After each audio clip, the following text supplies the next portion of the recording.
छंद असा दरी छंद जाईल तुटोनिया भवबंध असा दरी छंद असा दरी छंद जाईल तुटोनिया भवबंध. ही विश्वप्रार्थना म्हणण्याचा छंद सवय करा. सवय ही सवय करता करता करता करता कुठलीही सवय ही सबकॉन्शियस माइंडमध्ये गेलेली असते.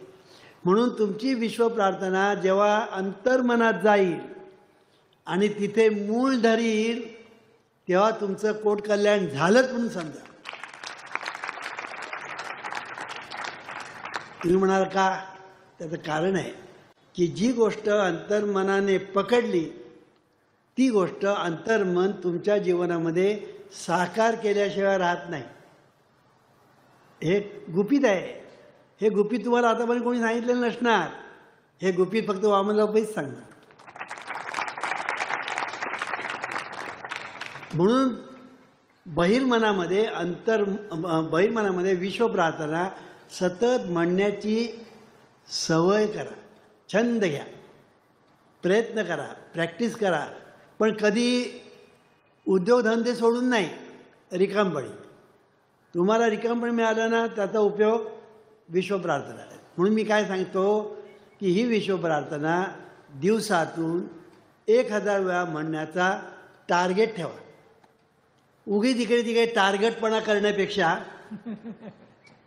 तुम्ही टार्गेट ठेवा. काय?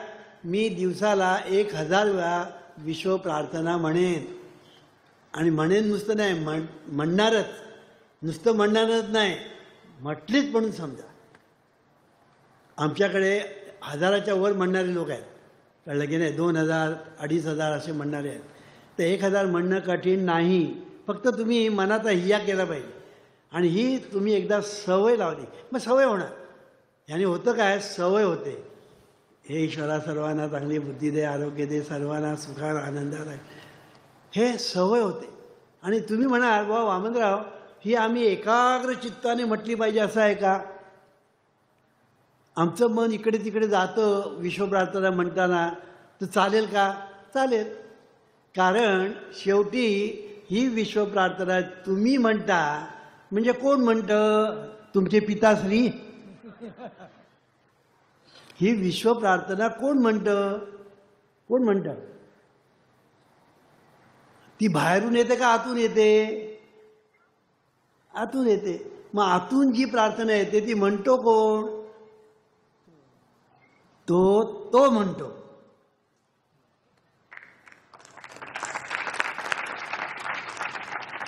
तो म्हणतो. तो म्हणजे कोण? हे ईश्वरा सर्वांना चांगली बुद्धी दे, आरोग्य दे, सर्वांना सुखात आनंदात ऐश्वर्या, सर्वांचं भलं कर, कल्याण कर, रक्षण कर, आणि तुझे गोड नाम सुखात. कारण तो जो आहे आणि तू आहे ते एकच आहे. हे आपल्या भारतीय संस्कृतीमध्ये, हिंदू संस्कृतीमध्ये 5000 वर्षापूर्वी आपल्या ऋषीमुनीने सांगितलं, अरे तो तू आहेस. आम्ही विसरलो. म्हणून तो आणि तू दोन नाहीत, एकच आहे. आणि म्हणून ही प्रार्थना जी येते ना ती आतून येते. पण ती अंतर्मनामध्ये मूळ धरलं पाहिजे. तुम्ही या इथे आंब्याचं झाड लावता, कोय तुम्ही जमिनीमध्ये पेरता. आता पेरल्यानंतर दुसऱ्या दिवशी तुम्ही गेलात, आंबे आले काय? अरे त्या कोळीला जरा मूळ तर धरू दे. तुला एवढी घाई नाही. काही लोकांना अशी घाई असते. आज म्हटली विश्वप्रार्थना, लगेच दुसऱ्या दिवशी. असं कसं होईल? तुझी विश्वप्रार्थना जी आहे ना ती जाऊ दे ना, अंतर्मनामध्ये जाऊ देत. आणि तिथे तिने मूळ धरलं पाहिजे. अंतर्मन म्हणजे शेत आहे. आणि त्या शेतामध्ये विश्वप्रार्थना ही आंब्याची कोय आहे. ही आंब्याची कोय त्या अंतर्मनामध्ये प्रथम पेरा आणि मग त्याच्यावर सिंचन म्हणजे चिंतन करा.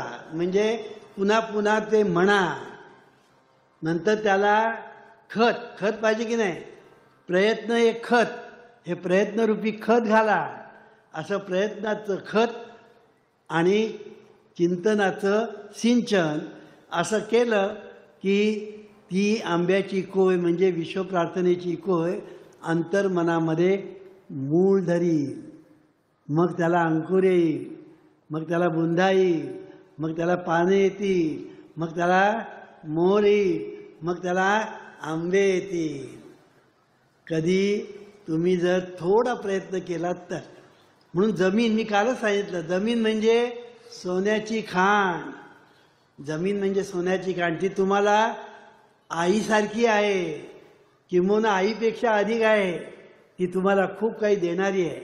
तसं आपलं अंतर्मन म्हणजे शेत आहे. या शेतात तुम्ही जे पेराल ते उगवाल. पेराचं काय, चांगलं का वाईट, हे तू ठरव, कारण तूच आहेस तुझ्या जीवनाचा शेत. म्हणून विश्वप्रार्थना 1000 वेळा म्हणण्याचा संकल्प धरा. सोडा म्हणत नाही. एकदा मी सांगितलं तुम्ही संकल्प सोडा. एक मनानं आम्ही सोडला संकल्प, हवे सोडून दिला. म्हणून धरा संकल्प, सोडा नाही, संकल्प धरा. तो संकल्प धरला ना तुम्ही की हळूहळू त्याचा मोठा वृक्ष होऊन तुमचं जीवन सुख, शांती, आनंद, यश, समृद्धी याने तुमचं भरून गेल्याशिवाय राहणार नाही.